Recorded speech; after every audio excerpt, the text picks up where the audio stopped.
is CNN Breaking News. Hello and welcome to our viewers joining us from all around the world, live from Lviv in Ukraine. I'm Michael Holmes. Appreciate your company. Our breaking news this hour, as fighting in Ukraine enters the fourth day, the capital is a city under siege. We're also learning new details about one of the youngest victims in this conflict. A local hospital says a 6-year-old boy was killed amid violent clashes happening in western Kyiv.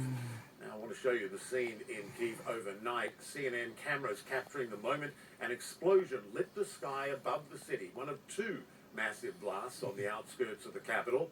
Let's take a closer view now. This area just southeast of Kyiv is home to a large military airfield. The town's mayor says a petroleum storage depot was hit. The UN High Commissioner for Refugees, meanwhile, says more than 150,000 people have fled this country, many others internally displaced. The people in this video are trying to board a train from Kyiv to western Ukraine, where I am. So far, the outgunned Ukrainians have kept the Russians from taking the capital. And the Ukrainian general says they have captured some 200 Russian troops. But the British Ministry of Defence says the bulk of Vladimir Putin's invasion force is within 30 kilometres of the capital. Russian troops trying to take Kyiv aren't clashing with other soldiers. The people of Ukraine are also taking up arms to defend their country and their home. CNN's Matthew Chance reports. These are Ukraine's civilian defenders, local residents taking up arms and ready to fight. Here. That's his blood on the ground. It is his blood. Already, here in a suburb of the capital, Kiev, there's been blood spilled. One small bullet. Many people was here and covered by this. Deadly contact between these volunteers and Russian forces. Oh yeah. I've never been in there. I've never served in the army.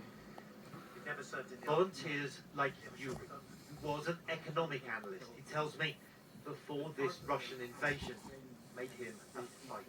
So you shot a gun in school, you work in an office, but now you're defending your city. Correct. I didn't think I would join this unit just 2 days ago. I thought that, I don't know how to handle guns. And yesterday it came to me that, Russians are in the city. I mean, it's close to the point that I have completely changed my mind, and I have decided that, I should do something about it.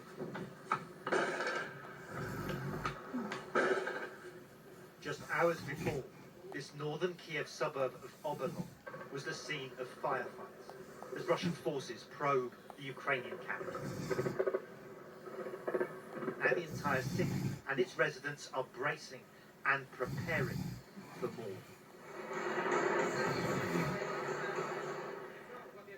Oh, there's petrol bombs. Yes. There's your Molotov cocktails. Yes. Show me, покажи меня. This is my javelin. This is what I have to use to stop the tank. These are your Molotov cocktails, your petrol bombs. Yes. And you made these yourself. No. The people from this building bring me this. The people from the From local... this building they bring me this. And they may be needed soon. Very soon. As we left the building, more shots ring out as Russia's assault on the city seems at hand. Matthew Chance, CNN, Kiev, Ukraine. Now, the West, meanwhile, rolling out more sanctions aimed at hitting Russia where it hurts. On Saturday, the US and some key Western allies announcing they will expel certain Russian banks from SWIFT. That is a high-security network that connects thousands of banks around the world. CNN White House reporter Jasmine Wright joins me now live from Washington with a closer look at these new sanctions. Fill us in on what's been happening, Jasmine. Yeah, Michael, something of this scale in terms of what the U.S. and allies announced today has not happened, making it really significant in its aim for Western countries to try to isolate Russia financially. So the U.S., European allies and, of course, Canada, they announced in a joint statement a couple different moves.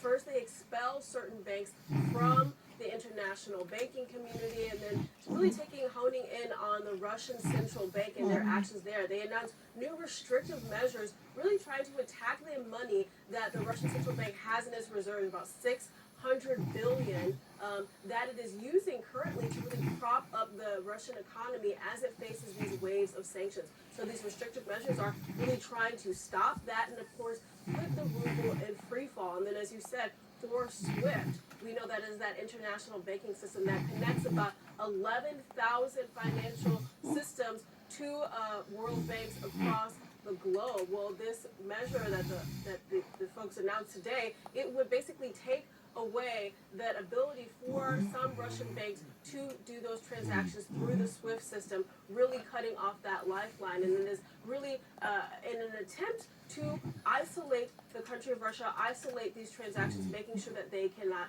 happen.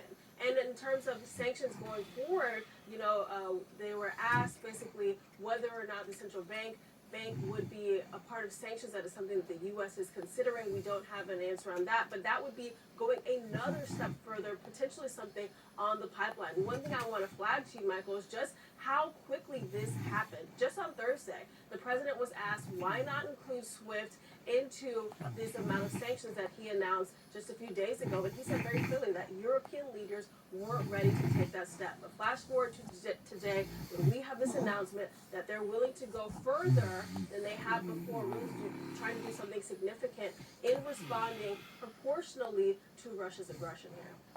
Michael? Yeah, it is a significant move, and as you say, it came on fast in the end. Of course, Ukraine's been asking for this move for a long time now. Jasmine, thank you. Jasmine right there in Washington for us.